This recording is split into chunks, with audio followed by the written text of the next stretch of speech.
Bingo. It's a great game the way our boys play it. It originated in North Africa. This is how it works in Italy. A heavy Nazi troop concentration is spotted from an outpost. The dope is phoned in to headquarters. The computers plot the exact target on the map. Then all our gun batteries in the entire area get the order. Bingo, 13:39 o'clock. Baker, 7. Baker, 7. Math language. Yesterday it was fish, 5. Tomorrow it may be turkey, 3. The GIs will know where it is. Last-minute preparations. Priming. Loading. At exactly 13:39 o'clock, all our guns will open fire on the same target at once. That's bingo. It's a game that burns out our guns. A game that can't be won, that can't even be played without big gun replacements from home. Fire!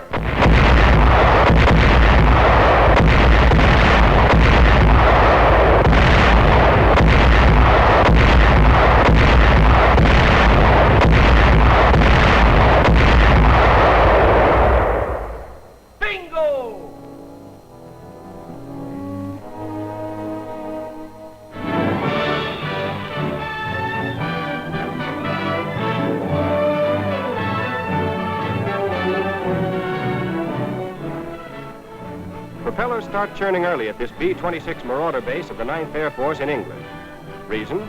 The Yanks here are pitching double trouble if the Nazis dug in on the other side of the channel. Our boys are flying 2 missions a day, taking on 2 targets, risking their necks twice, AM and PM, with 45 minutes off for lunch.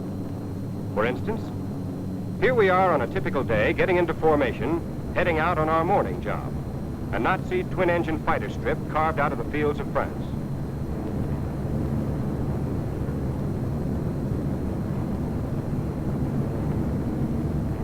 We adjust flak suits, get under our steel derbies, maintain radio silence. We're nearing the French coast, but leave it to the Jerrys to spot us. Their anti-aircraft batteries go into action. There's the flak, climbing up 10,000 feet. This fluffy stuff is harmless looking now. But an instant ago, the air was full of flying steel splinters. We dodge them. We twist and turn every 10 or 20 seconds. We stick to our course. Sometimes we get hit.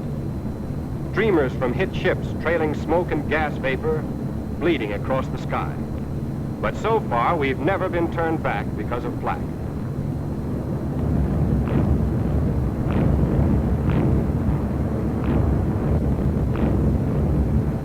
Over target.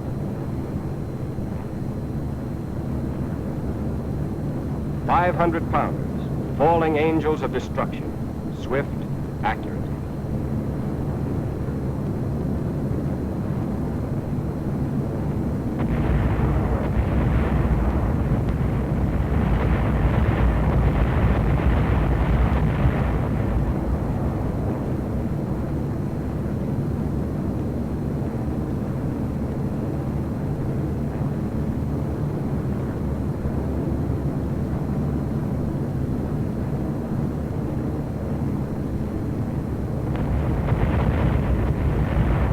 This torn-up German flying field will send no more planes against our men for some time to come. Bombay's empty. Back through the flak, over the channel, heading home for a quick lunch. We peel off for the landing.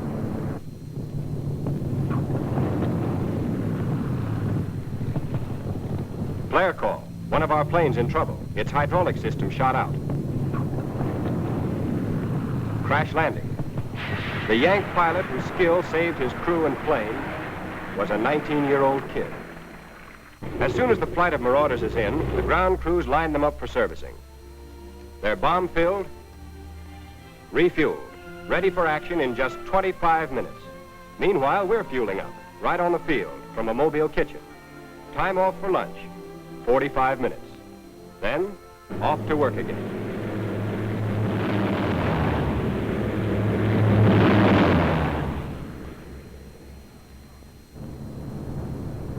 Job for the afternoon, to recondition another Nazi airfield, this time in occupied Holland. That's what we American Marauder teams specialize in. Nazi airfields, hangars, runways, supply dumps, and rocket installations. Yeah, and German flag.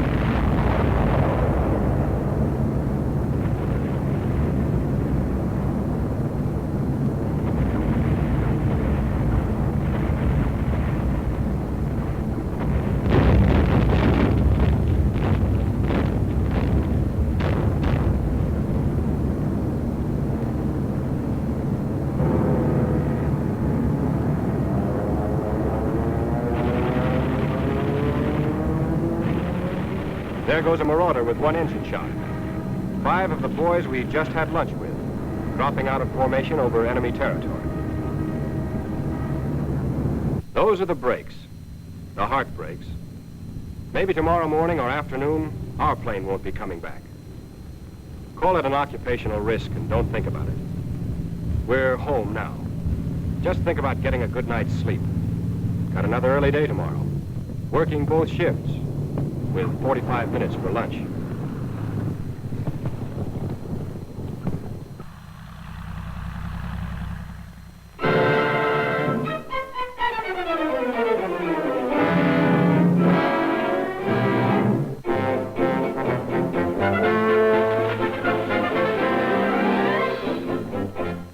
Pardon me while I blow about the U.S. Navy.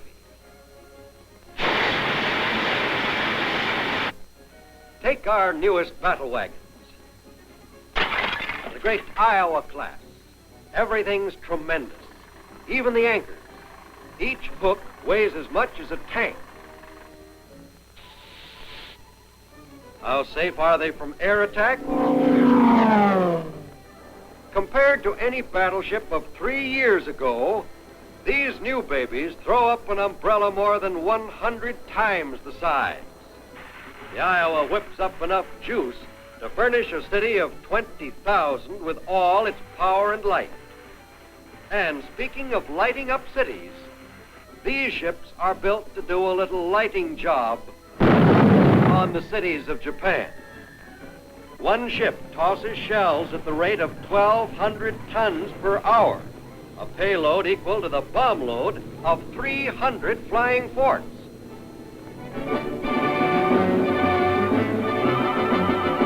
So, do you mind if I blow? Hell no. Let's all blow.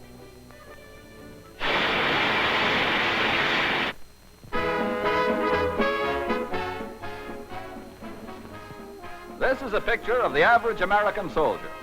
Nothing unusual, but there are some things you may not know about him that are pretty amazing. For example, he's 5 inches taller and 20 pounds heavier than any knight of King Arthur's Round Table.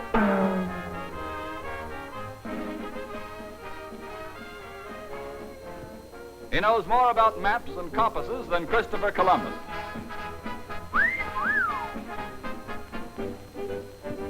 He's a more accurate shot with a rifle than Daniel Boone himself.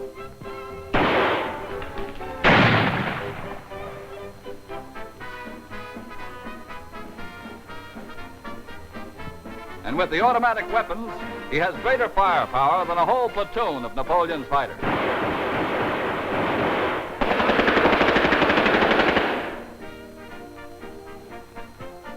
And in addition to all this, he knows more about making beds than the average American housewife.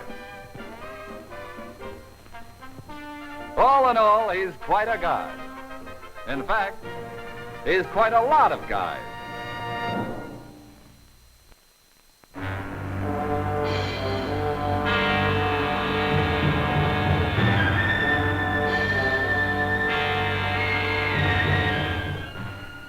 The Battle of Hill 700 took place in Bougainville in the South Pacific. But it really started 3,000 miles away, back in 1938, in Chongqing, where refugees poured in from occupied China. The people of Chongqing shared with the refugees the little they had. These refugees had seen Nanking, the capital of China, ruthlessly sacked and burned, and 40,000 of its citizens slaughtered by the soldiers of the Japanese 6th Division. They had seen women raped, children butchered in the street. They'd heard the screams of civilians being burned alive. They had fled from a city in which no one was safe but the dead.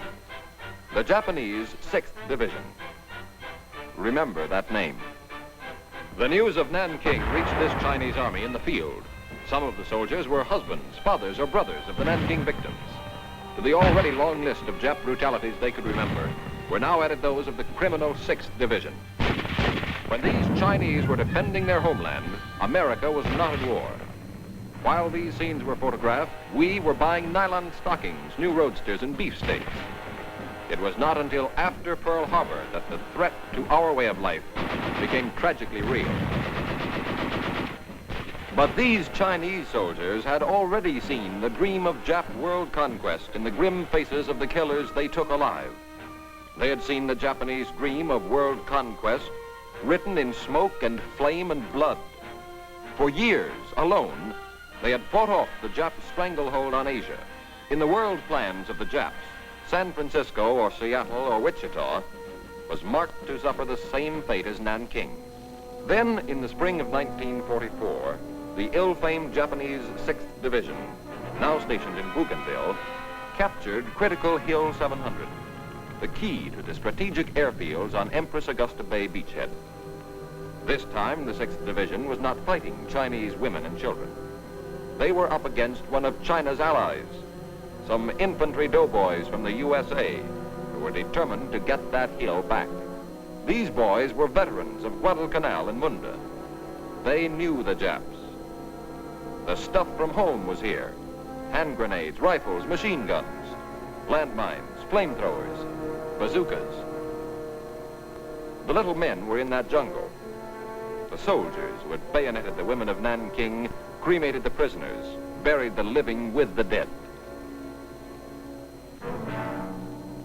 Yes, we had plenty of stuff from home, and we were going to use it. Use it all. Pour it on. Give it to them until there weren't any more of them to take it. We started moving up.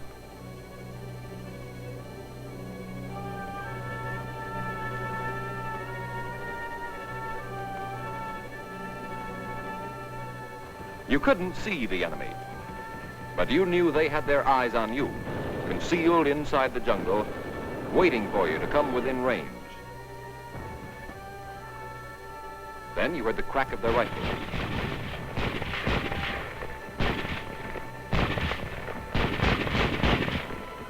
Saw the bullets kick up dust. Hill 700 was a synonym for blood and death. But today, we were dishing it out, our style.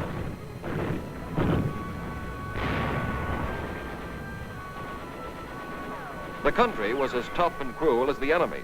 Hot, wet, malarial, exhausting, tricky. We kept pushing forward behind the protection of our tanks. The brave little destroyers of Nanking were dug in like termites. We had to shoot them out.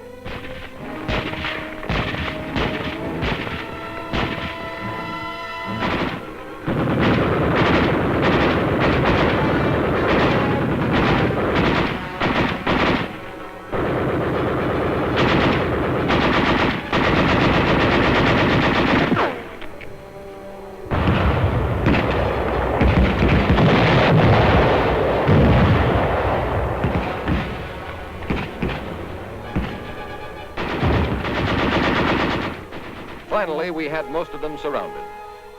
So we set up a loudspeaker, and one of our men who spoke Japanese told them to surrender. But we got ready just in case we received the wrong answer.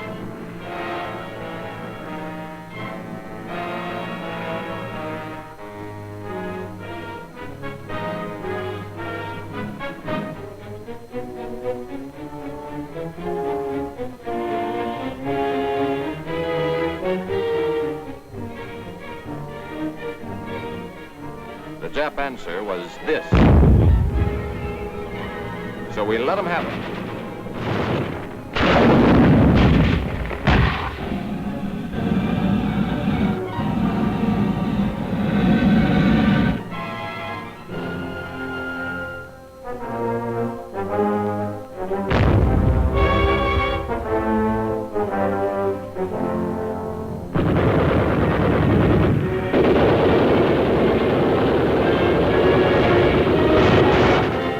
They knew they didn't have a chance. Their one hope was to kill as many American boys as possible before they died.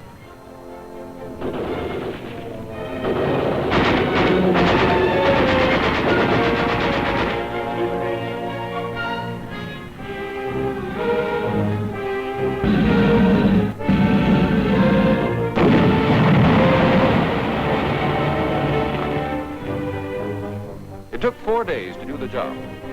4 nights, they crept out in fanatical suicide thrust. Some places we found them dead in their holes. Some places piled knee-deep. These were the butchers of Nanking. Perhaps the refugees in Chongqing will see these pictures someday. These men of the Jap 6th Division will trouble decent people no longer. We paid, too. But the day will come when the Jap warlords who sent out their 6th Division to butcher the civilians of Nanking, who ordered Pearl Harbor and the torture of our men in the Philippines, these brutal leaders will be punished as they deserve. This will not be revenge for their crimes, but justice.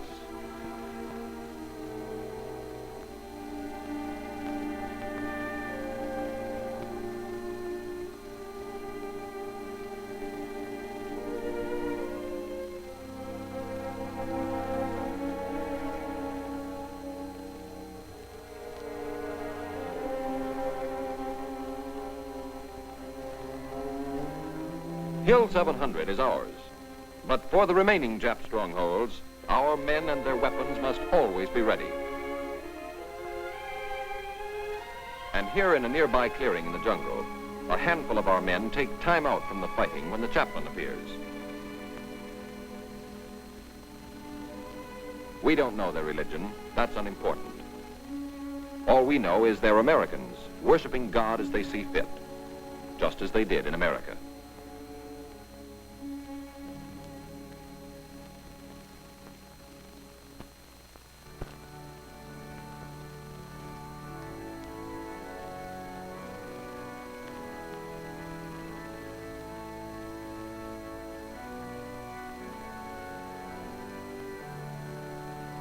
Only now the pew is a rotting log, and every man keeps a rifle at his side while a sentry stands guard. But the feeling and words are the same.